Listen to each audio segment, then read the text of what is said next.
Hello students, आज हम class 12th chapter 1 relation and function से रिलेटिव ऑब्जेक्टिव और short answer type questions solve करेंगे। सारे ही क्वेश्चंस कंपटीशन एग्जाम की दृष्टि से या बोर्ड एग्जाम की दृष्टि से काफी इंपॉर्टेंट है। तो चलिए बिना टाइम वेस्ट किए शुरू करते हैं। Question number 1।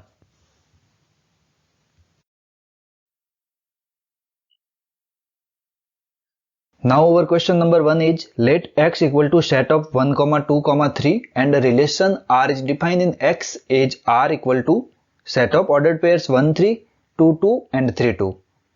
Then minimum ordered pair which should be added in relation to make it reflexive and symmetric. According to question हमें x बराबर 1, 2, 3 एक सेट दे रखा है और इस सेट पर एक रिलेशन को डिफाइन किया है R equal to set of ordered pairs 1, 3, 2, 2 and 3, 2. Now according to question हमें इस रिलेशन के अंदर कुछ मिनिमम ऑर्डर्ड पेयर्स ऐड करने हैं जिससे कि ये रिलेशन रिफ्लेक्सिव और सिमेट्रिक बन जाए। तो सबसे पहले जानते हैं कि रिफ्लेक्सिव रिलेशन क्या होता है। Then every relation is said reflexive relation if every element of x is related to itself. That means a, a is belongs to r for all a is belong to x। कहने का तात्पर्य है कि प्रत्येक a जो x के अंदर मौजूद है उसके लिए a इस रिलेशन के अंदर मौजूद होना चाहिए। तो यहाँ रिलेशन को रिफ्लेक्सिव होने के लिए रिलेशन में 1, 1, 2, 2 और 3, 3 का एग्जिस्ट होना जरूरी है।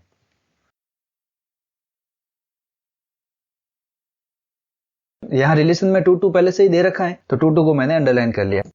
अब सिमेट्रिक रिलेशन के बारे में देखते हैं। तो every relation is said symmetric relation if a, b is belongs to r imply that b, a is belongs to r for every a, b is belongs to x. That means जो भी r के अंदर ordered pair मौजूद है उसका inverse ordered pair भी उस r के अंदर होना चाहिए। तो यहां पर हम ध्यान से देखें तो इस रिलेशन में 1, 3 और 3, 2 एग्जिस्ट कर रहे हैं। तो इस रिलेशन को सिमेट्रिक बनाने के लिए इनके इनवर्स 3, 1 और 2, 3 भी इस रिलेशन के अंदर होने चाहिए।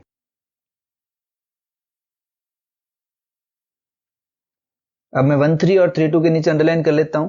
तो हमें इस रिलेशन को रिफ्लेक्सिव और सिमेट्रिक बनाने के लिए इसके अंदर 1, 1, 3, 3, 3, 1 और 2, 3 को जोड़ना पड़ेगा। अब अगर ऑब्जेक्टिव देखें तो हमारा आंसर हो जाएगा ऑब्जेक्टिव बी।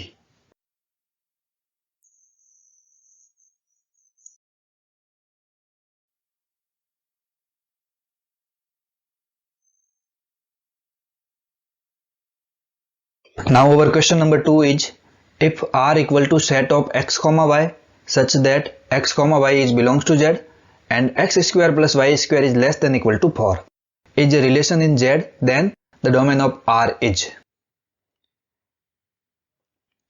यहाँ प्रश्न में हमें एक रिलेशन दे रखा है x, y is belongs to z and x square plus y square is less than equal to 4 और हमसे पूछा गया है कि हमें इस R का डोमेन फाइंड करना है।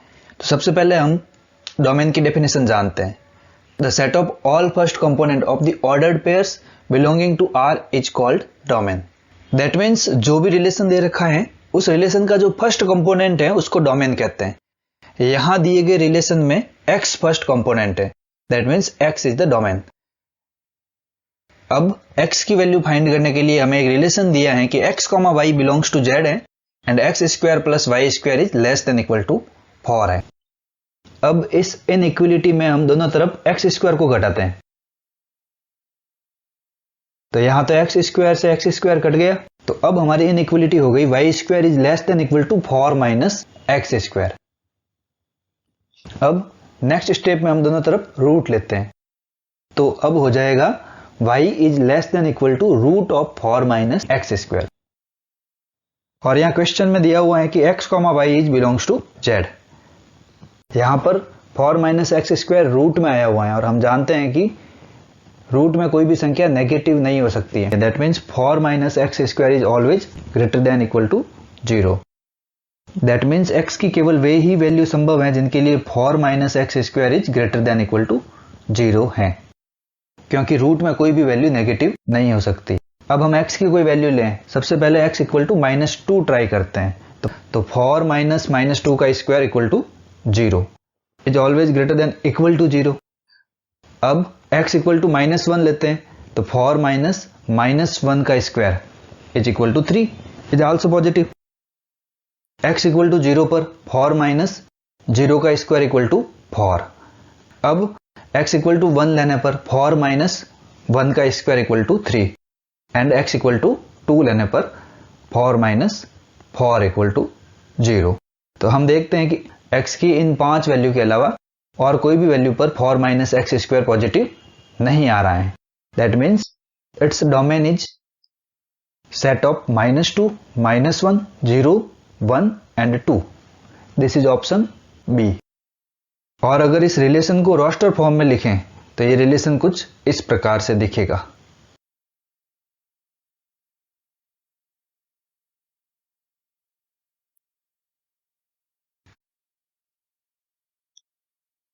Now our question number 3 is, let the relation R in the set A equal to set of x is belongs to Z and x is greater than equal to 0 but less than equal to 12 given by R equal to set of A comma B such that modulus of A minus B is multiple of 4.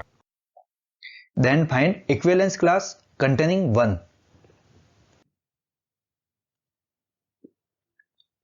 ये equivalence class का ही sign बनाया हुआ है, इसका मतलब भी होता है equivalence class of 1।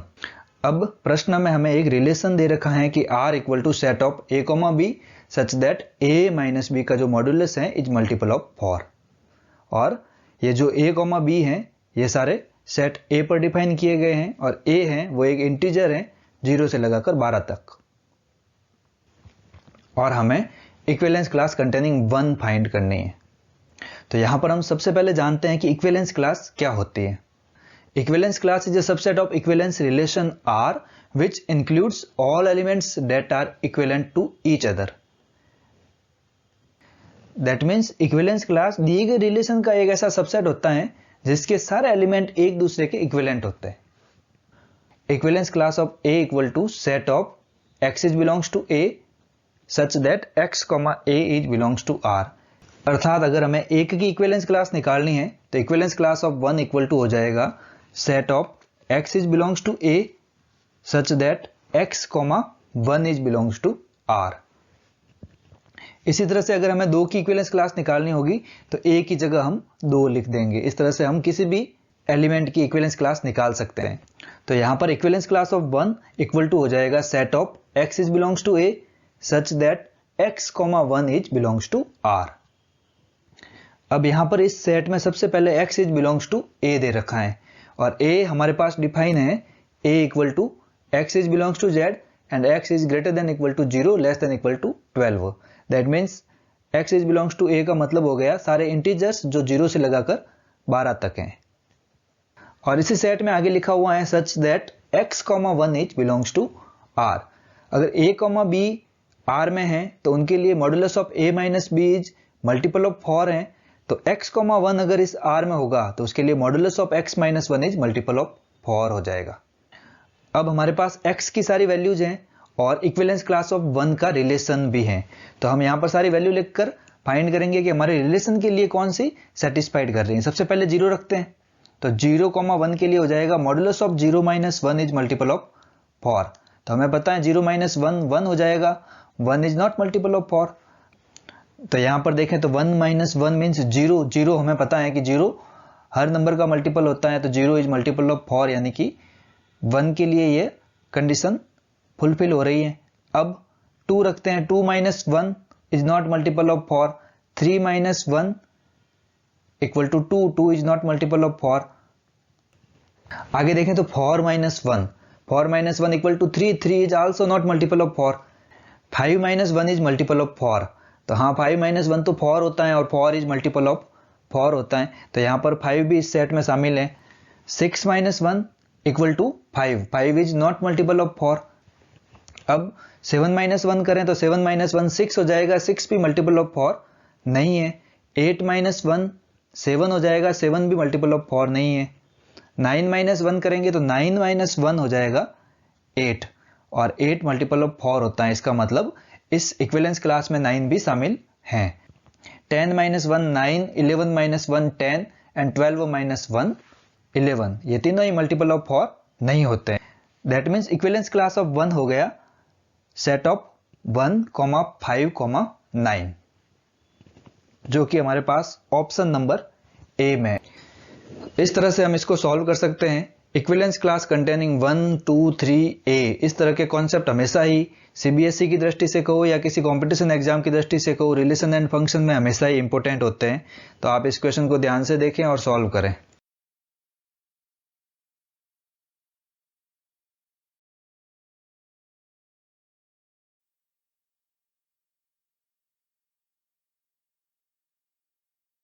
Now our next question number 4 is let x equal to set of x square such that x is belongs to n and f such that n tends to x is defined by fx equal to x square where x is belongs to n, then function is injective only, not bijective, surjective only और bijective.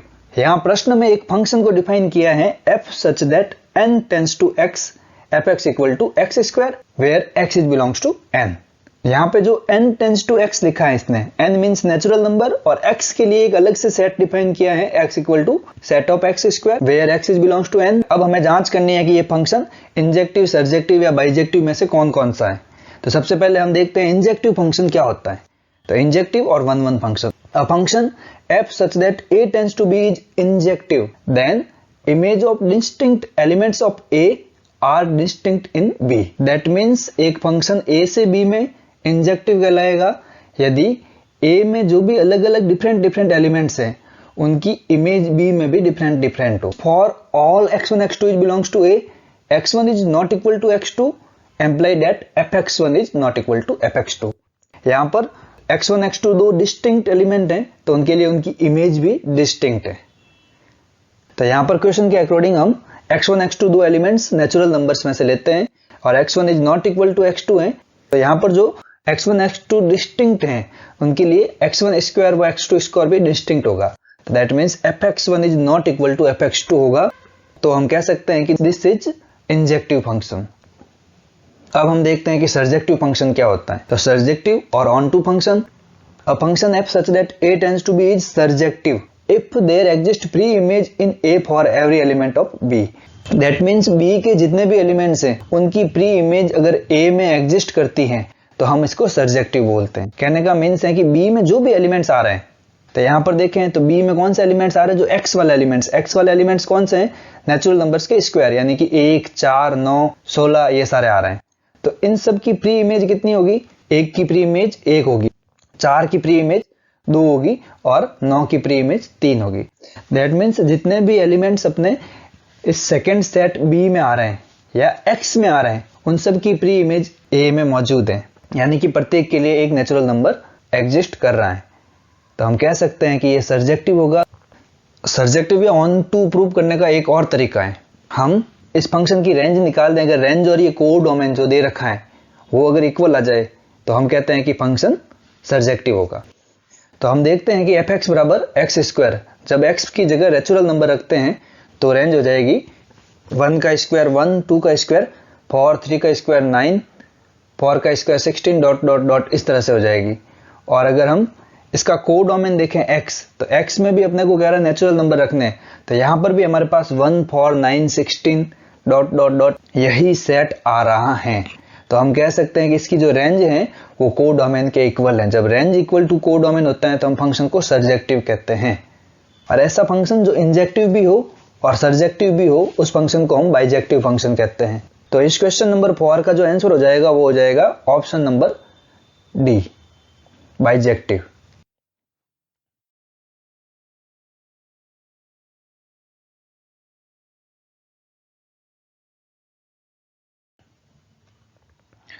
Now our next question of this series, question number 5 is f such that r tends to r is defined by fx equal to 2 plus x square. Function is injective only, not bijective, surjective only, bijective।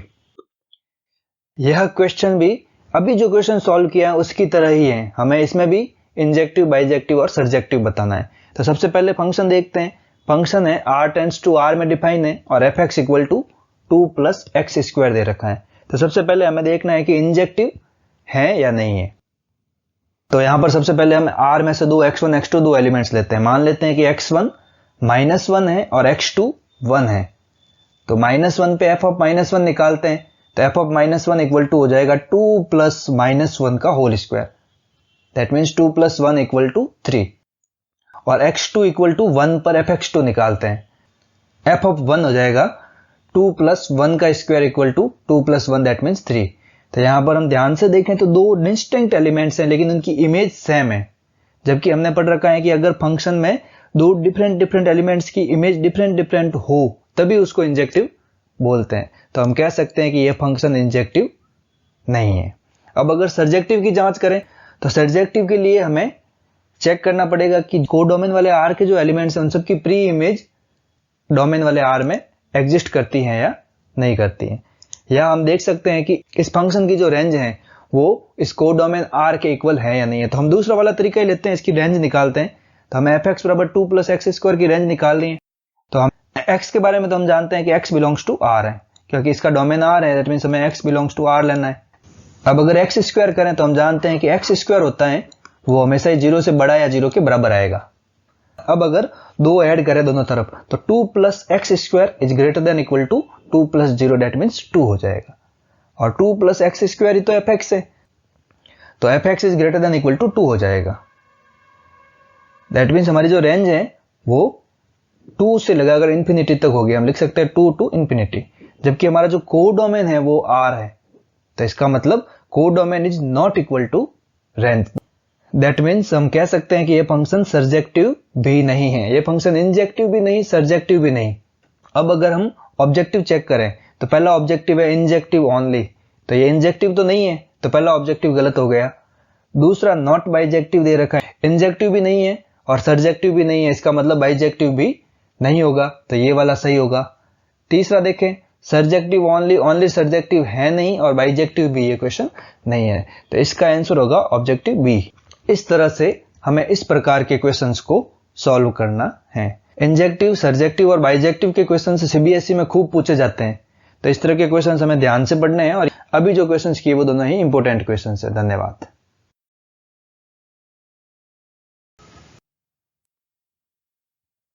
Now our next question number 6 is how many reflexive and symmetric relations are possible in set A where NA equal to 3। यहां प्रश्न में हमें एक set A दे रखा है जिसके अंदर total elements given है हमें NA इक्वल टू 3। हमें बताना है कि इसके कितने रिफ्लेक्सिव और सिमेट्रिक रिलेशंस बन सकते हैं। तो यहां पर रिफ्लेक्सिव और सिमेट्रिक रिलेशंस निकालने के डायरेक्ट फॉर्मूले होते हैं। अगर हमें किसी सेट के बारे में जानकारी हो या सेट के टोटल एलिमेंट्स के बारे में जानकारी हो तो हम इन फॉर्मूलों को अप्लाई कर सकते हैं। चलिए देखते हैं फॉर्मूले किस तरीके से होते हैं। If relation define on set A R such that A tends to A where A have n elements, then number of reflexive relation equal to 2 की power n into n minus 1। Number of symmetric relation equal to 2 की power n multiply n plus 1 upon 2। और अगर total relation के बारे में पूछे तो number of total relation equal to 2 की पावर n स्क्वायर। यहां प्रश्न में हमें रिफ्लेक्सिव और सिमेट्रिक रिलेशंस के बारे में पूछ रहा है। तो a बराबर 3 दे रखा है, तो हमारे रिफ्लेक्सिव रिलेशंस हो जाएंगे 2 की power 3 multiply 3 minus 1 equal to 2 की पावर 3 मल्टीप्लाई 2 इक्वल टू 2 की पावर 6। और अगर सिमेट्रिक रिलेशंस की बात करें तो 2 की power 3 multiply 3 plus 1 upon 2 equal to हो जाएगा 2 की पावर 3 इंटू 4 अपॉन 2।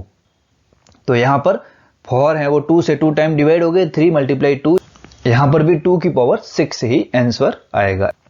इस तरह से हम किसी भी सेट के रिफ्लेक्सिव और सिमेट्रिक रिलेशंस फाइंड कर सकते हैं।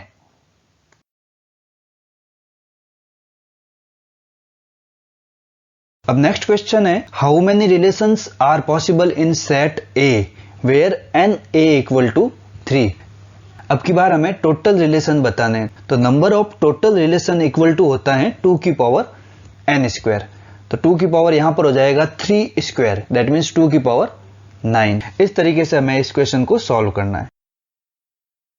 अब हमारा नेक्स्ट क्वेश्चन है how many equivalence relations are possible in set A where n of a equal to 3। यानी कि हमारे पास सेट ए में अगर 3 एलिमेंट हैं तो A टेंड्स टू A जब फंक्शन डिफाइन होगा तब कितने इक्विवेलेंस रिलेशंस बना सकते हैं। तो इसके लिए भी हमारे पास एक टेबल है। इस टेबल को आप ध्यान से देखें, इसको समझना है, रटना नहीं है। देखो जब n बराबर 1 होगा तो 1 आ जाएगा। फिर आपको क्या करना है, 1 के नीचे 1 लिखना है। 1 प्लस 1 का सम हो जाएगा 2। फिर 2 को वापस आगे उतारना है। 2 प्लस 1 का सम हो जाएगा 3। 3 प्लस 2 का सम हो जाएगा 5। फिर इस 5 को वापस n बराबर 4 की लाइन में उतारना है। फिर आप सम करो, 2 प्लस 5 हो जाएगा 7। 7 प्लस 3 हो जाएगा 10 और 10 प्लस 5 हो जाएगा 15। 15 को अब n बराबर 5 की लाइन में सबसे पहले उतारो और वापस उसी तरीके से ऐड करो। 15 plus 5 20, 20 plus 7 27, 27 plus 10 37 and 37 plus 15 equal to 52। अब हमें n बराबर 3 पर अगर इक्विवेलेंस रिलेशन बताने हैं, n बराबर 3 की जो रो है उसमें सबसे लास्ट में लिखा हुआ जो डिजिट है वो टोटल इक्विवेलेंस रिलेशन होगा जब n बराबर 3 है। अगर n बराबर 4 पर पूछता तो हमारा आंसर होता 15। n बराबर 5 पे पूछता तो हमारा आंसर होता 52। इस तरह से हम इक्विवेलेंस रिलेशंस फाइंड कर सकते हैं। 99% जब भी सीबीएसई में ये प्रश्न आता है तो n बराबर 3 पर इक्विवेलेंस रिलेशंस पूछते हैं, तो हम इसको याद कर सकते हैं कि n बराबर 3 पर 5 इक्विवेलेंस रिलेशंस होते हैं। और इस टेबल को आपको कंपटीशन एग्जाम की दृष्टि से हमेशा ही याद रखना है, जिससे कि आप n बराबर 5, 6, 7 कभी भी इक्विवेलेंस रिलेशंस फाइंड कर सकें।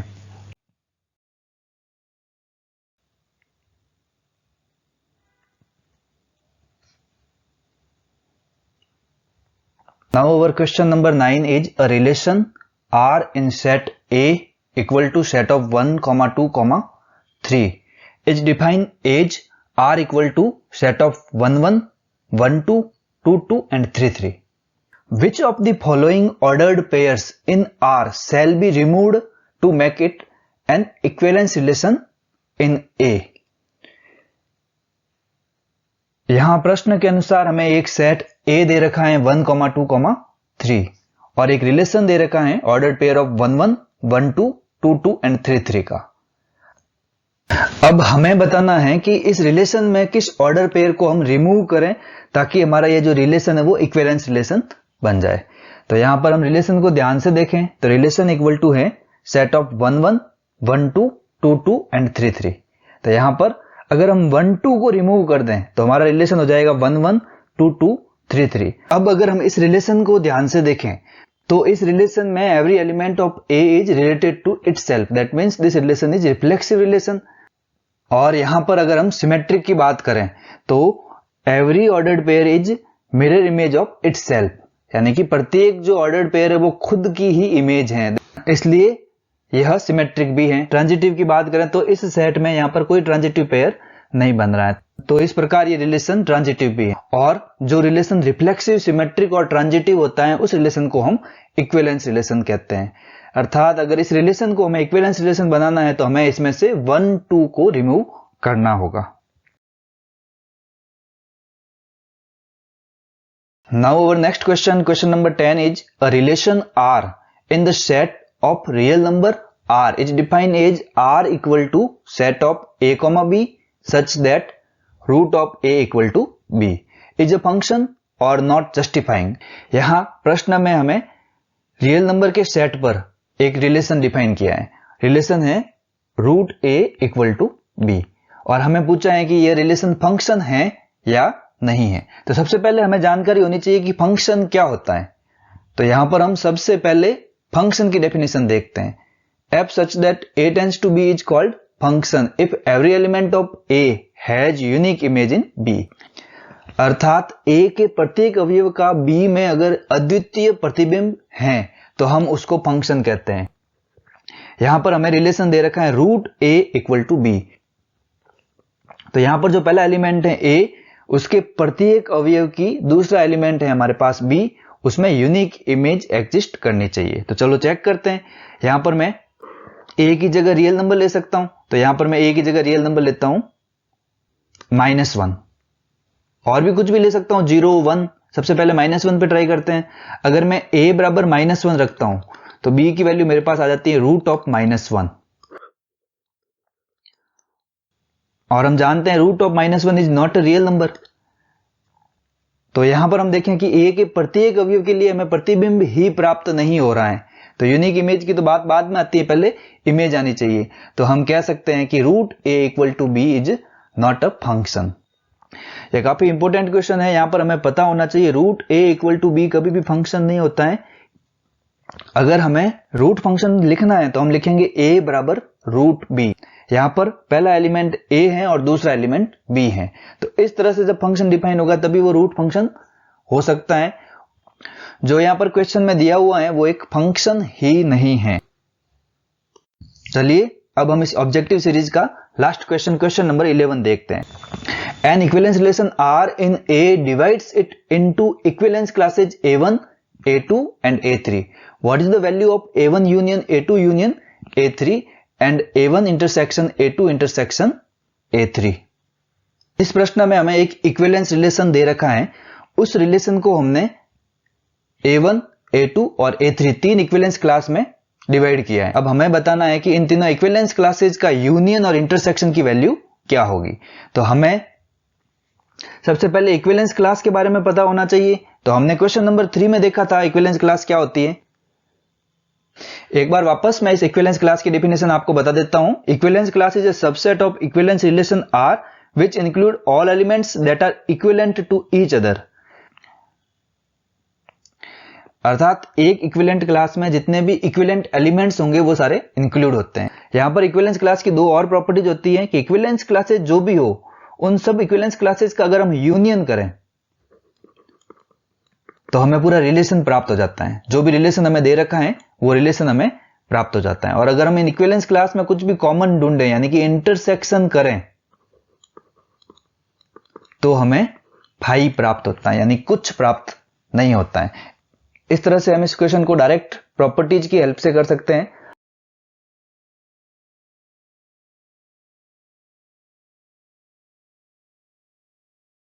Thanks for watching the video. Please like, share and subscribe.